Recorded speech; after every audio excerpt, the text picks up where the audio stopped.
अस्सलाम वालेकुम aspirants and viewers, उम्मीद है आप सब लोग खैरियत से होंगे। आज इस वीडियो में हम CSS 2020 का जो फाइनल रिजल्ट आया है उसके एनालिसिस पर बात करेंगे। मुकाबले का इम्तिहान कौन लोग पास करते हैं और किस तरह पास होता है और मुकाबले के इम्तिहान के बाद क्या एजाज़ आपको मिलता है।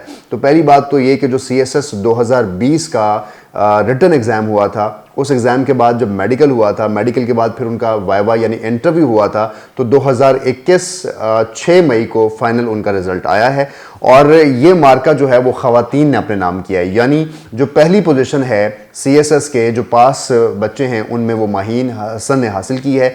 माहीन हसन जो हैं वो GC लाहौर की स्टूडेंट रही हैं। पॉलिटिकल साइंस में इन्होंने मास्टर्स किया हुआ है और इनके जो फादर हैं वो एक रिटायर्ड ब्यूरोक्रेट हैं जो कि 30th कॉमन के हैं और डॉक्टर हसन इकबाल की ये साहबजादी हैं। तो बहुत मुबारक बेटा माहीन हसन, ऐसे ही मुल्क को कौम का नाम रोशन करती रहें। और ये जो बात है कि ख़वातीन जो हैं वो तालीमी मैदान में आगे हैं, तो अब ब्यूरोक्रेसी और सर्विसेज में हमें बहुत सी ख़वातीन मिलती हैं। लेकिन सेकंड पोजीशन जो है वो यासिर नज़ीर के नाम रही है। उन्होंने भी पाकिस्तान एडमिनिस्ट्रेटिव सर्विस ग्रुप ही ज्वाइन किया है, जैसे माहीन के पास भी पाकिस्तान एडमिनिस्ट्रेटिव सर्विस ग्रुप है। और अब ये दोनों असिस्टेंट कमिश्नर के तौर पर तैनाती अपनी लेंगे और अब ये कॉमन ट्रेनिंग प्रोग्राम में जाएंगे। और जो थर्ड पोजीशन है वो भी खातून के पास ही है। तो थर्ड पोजीशन जो है वो ताज़ीन ज़फ़र के पास है जो कि पंजाब से पाकिस्तान जो एडमिनिस्ट्रेटिव ग्रुप है उसमें गई हैं। अब बात यह है कि जो पहली 3 पोजीशन का तो जिक्र हमने कर लिया, लेकिन बड़ा इंटरेस्टिंग सूरत हाल ये है कि जो पहली 10 पोजीशंस हैं उसमें 4 ख़वातीन हैं और 6 जो हैं वो इसमें लड़के हैं। तो बहरहाल आप सब लोगों को बहुत बहुत मुबारक हो। 49th कॉमन इस ग्रुप होगा जिस ग्रुप में ये सारा बैच बनेगा और उस बैच के बाद फिर ये आगे अपनी सर्विस को कंटिन्यू करेंगे। तो 49th कॉमन को में जो जाने वाले बच्चे हैं जिन्होंने CSS पास किया उनको हमारी तरफ से बहुत बहुत मुबारकबाद। अब आपको थोड़े से हकायक और कुछ मज़ेदार चीज़ें बतानी है इस रिज़ल्ट के हवाले से। अगर मैं आपको रिज़ल्ट ओवरऑल दिखाऊं तो जो FPSC federal public service commission ने एग्ज़ाम लिया, तो एग्ज़ाम लेने के बाद ये रिज़ल्ट उन्होंने शेयर किया। उन्होंने कहा कि 18,553 बच्चों ने इस एग्ज़ाम को दिया, यानी करीबन 19,000 साढ़े 18,000 बच्चे इस एग्ज़ाम में पेयर हुए। अब उसमें से जिन्होंने सिर्फ रिटन एग्ज़ाम क्वालिफाई किया, जो कि 1200 नंबर का रिटन एग्ज़ाम होता है, जब उसको क्वालिफाई किया तो 376 बच्चों ने टोटल एग्ज़ाम को क्वालिफाई किया था। अब इन 376 बच्चों का मेडिकल लिया गया और इनका इंटरव्यू किया गया।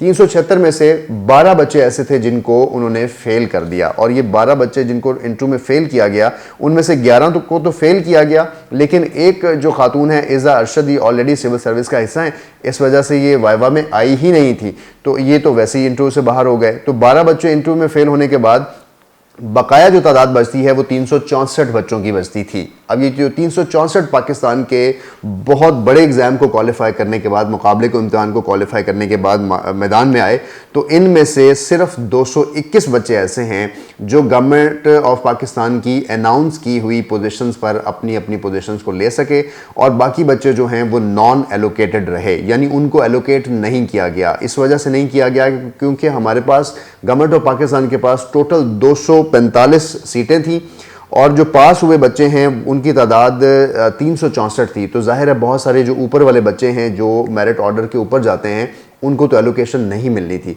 तो वो बच्चे जिनको एलोकेशन नहीं मिली उनके लिए पैगाम यही है कि आप दोबारा मेहनत करें। जैसे ये बच्चे, जिन बच्चों ने अब पास किया है और अब एलोकेट हुए हैं, इनमें से बहुत से बच्चे सेकंड अटैम्प्ट वाले भी हैं और थर्ड अटैम्प्ट वाले भी हैं। ये तो खैर एक स्टैटिस्टिक रेशो है जो मैंने आपसे शेयर की कि 18,000 में से सिर्फ 221 बच्चे ऐसे हैं जो कामयाब हुए हैं कि वो 49th कॉमन ग्रुप को ज्वाइन करेंगे।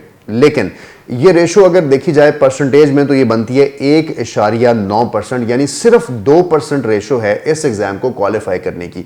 ये बात कि बहुत कम बच्चे क्यों पास होते हैं, शायद किसी का कोई रिश्तेदार होता है या कोई ब्यूरोक्रेट होता है या कोई आर्मी की फैमिली से होता है, ऐसा बिल्कुल नहीं है। मैं बहुत से ऐसे स्टूडेंट्स, बहुत से ऐसे बच्चों को जानता हूं जो बगैर किसी बैकग्राउंड के इस एग्ज़ाम को क्वालिफाई करके बैठे हैं। बहुत इंटरेस्टिंग जो केसेस इस CSS 2020 में रहे, एक हिंदू खातून है, सना रामचंद उनका नाम है, 103 पोजीशन उन्होंने हासिल की है और 103rd पोजीशन के साथ सिंध रूरल से वो सेलेक्ट हुई हैं। पाकिस्तान एडमिनिस्ट्रेटिव सर्विस ग्रुप के अंदर उन्होंने ज्वाइन किया है।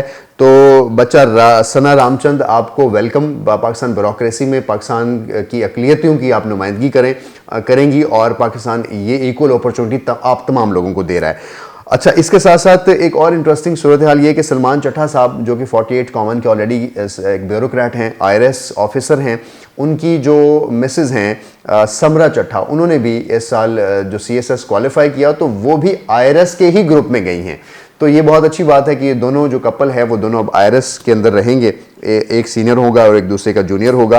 तो जो इनके सलमान चट्टा साहब हैं वो 48 कॉमन के थे और अब ये 49 कॉमन को ज्वाइन करेंगी। अच्छा, ये तो खैर सूरत हाल हो गई कि जो रिजल्ट ओवरऑल आया इसमें क्या क्या हुआ, लेकिन अब मैं थोड़े से स्टैट्स आपसे शेयर करना चाहता हूं कि बहुत सारे बच्चों को ये पता होता है कि शायद एग्ज़ाम्स इसलिए नहीं देते कि वो ये समझते हैं कि शायद सीटें कम हैं, लेकिन अगर मैं आपके सामने स्टैट्स रखूं तो इन स्टैट्स में देखें वाज़े तौर पर ये नज़र आ रहा है कि जो नंबर ऑफ़ पोजीशंस अनाउंस हुई थी वो बहुत ज़्यादा थी, लेकिन उसके ऊपर बहुत कम बच्चों ने अप्लाई किया। यानी 245 सीटें थी हुकूमत पाकिस्तान के पास, और आगे देखें जो 202 पोजीशंस यहाँ पे शो हो रही हैं ये वो कैरी फॉरवर्ड सीट्स हैं जो पिछले साल बच गई थी मुख्तलिफ सूबों से। टोटल 447 सीटें थी हुकूमत पाकिस्तान के पास, लेकिन उन 247 पोजीशन में से भी सिर्फ 221 बच्चा अपनी पोजीशंस पे जा सका है। क्यों? उसका जवाब ये है कि बलूचिस्तान से, आज़ाद कश्मीर से, गिलगित बल्तिस्तान से और केपीके से और सिंध रूरल और अर्बन से बहुत कम बच्चे अप्लाई करते हैं। अगर वहाँ से बच्चे अप्लाई करें तो ये जो बची हुई ऊपर वाली सीट्स हैं ये सारी की सारी सीट्स जो हैं अब अगले साल चली गई हैं, जिन सीट्स की तादाद है 226। अब 226 सीट्स अगले साल ऑटोमेटिकली ऐड हो गई हैं और ये सीटें तमाम पंजाब को छोड़ के बाकी तमाम सूबों की सीट्स हैं। तो अगर आप इस पर अप्लाई करेंगे तो आप इन कैरी फॉरवर्ड सीट्स पर भी जा सकते हैं। तो यू शुड हैव कॉन्फिडेंस कि ये जो एग्जाम है वो थॉरोली आपकी इंटेलिजेंस का एग्जाम है, आपके पढ़ने का एग्जाम है, आपकी कमिटमेंट का एग्जाम है। आप इस एग्जाम को देंगे तो आप जरूर इन सीट्स पर जा सकते हैं। खैर, ये तो बातें हो गई कि आपने आगे जाना है। अब क्योंकि आज हमने रिजल्ट पे ही बात करनी है, अब रिजल्ट के अंदर एक बड़ी इंटरेस्टिंग सूरत हाल मैं आपसे शेयर करने वाला हूं कि पंजाब का क्योंकि मेरिट जो है वो हाई होता है, 50% सीट्स पंजाब के पास होती हैं, लेकिन पंजाब के जो बच्चे हैं वो 172 तक, जिनका मेरिट ऑर्डर 172 था, सिर्फ वहीं तक ही एलोकेट हुए हैं। 173वां जो बच्चा है अगर वो पंजाब से होता तो वो एलोकेट ना होता। तो सिंध से जो बच्चों की एलोकेशन हुई है वो 360 तक गई है और केपीके से 357 तक, जीबी फाटा से 350 मेरिट ऑर्डर का बच्चा भी इसमें सिलेक्ट हुआ है, और बलूचिस्तान से जो जिसकी पोजीशन 330 थी वो आखिरी बच्चा है जो सिलेक्ट हुआ है, और आज़ाद जम्मू कश्मीर से 301 पोजीशन पे जो बच्चा है वो सिलेक्ट हुआ है। इसका मतलब ये है कि अगर आप इन सूबों से बिलोंग करते हैं और अगर आपका मेरिट ऑर्डर बहुत पीछे भी आता है तो ये चांसेस बहुत ज़्यादा हैं कि आप एलोकेट हो जाएंगे, क्योंकि जो बच्चे एलोकेट नहीं हुए हैं उन बच्चों की या तो जो पोजीशन है वो उस सूबे में बनी होगी जिस सूबे के अंदर सीट्स नहीं हैं, लेकिन जैसे मैंने जिक्र किया कि बाकी तमाम सूबों में सीट्स हैं तो आपको अप्लाई करना चाहिए और इस सीट्स में आना चाहिए।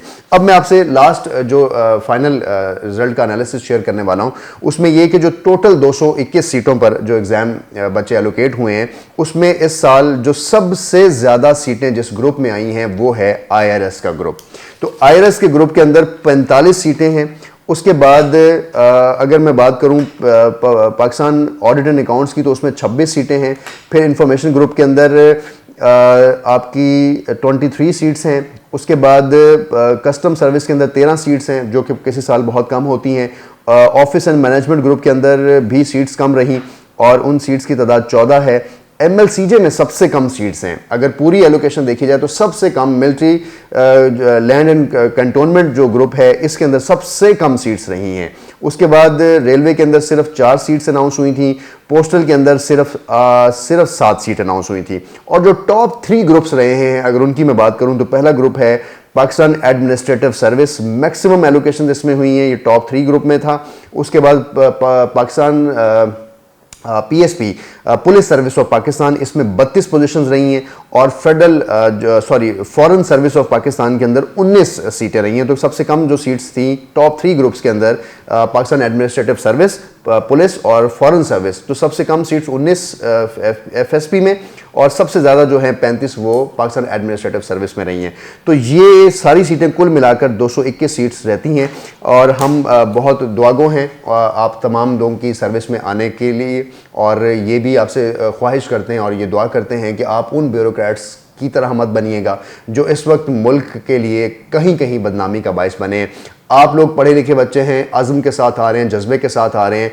आपके हाथों में मेरा पाकिस्तान, हम सबका पाकिस्तान होगा। हम उम्मीद करते हैं कि आप ऐसी एग्जाम्पल सेट करें कि इस अफसरशाही को अपने आप से निकालें और अफसरशाही को जाकर दफ्तरों से भी निकालें और जाकर एक मुलाजिम को भी बताएं कि अफसरशाही में से आपने सर्व नहीं करना। आप थॉरली पाकिस्तान को सर्व करने के जज्बे से जा रहे हैं, मेरा आपको सलाम और बहुत सी नेक तमन्नाएं आप सब लोगों के लिए।